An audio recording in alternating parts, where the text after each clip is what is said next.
Bonjour, je m'appelle Gurvan Krishnajaya, je suis journaliste à Libération et je viens de publier le livre Amok, mon père.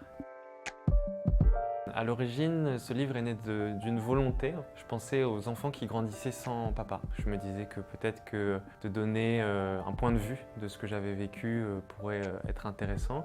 Il est né aussi de la volonté de parler de l'Indonésie, de certains de mes proches. Et il est né d'écrire un récit sur le métissage et la double culture. Je suis de père indonésien et de mère française, bretonne en fait. Et je suis né en Allemagne.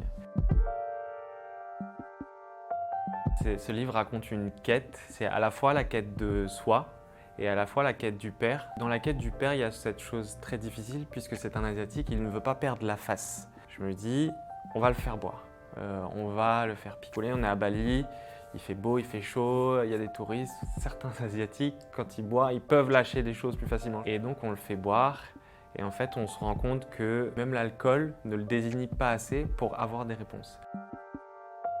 C'est quelque chose que moi j'ai découvert sur le tas. Et quand je vais en Indonésie pour la première fois, que je rencontre mon père, je me rends compte qu'il y a des questions qui ne se posent pas.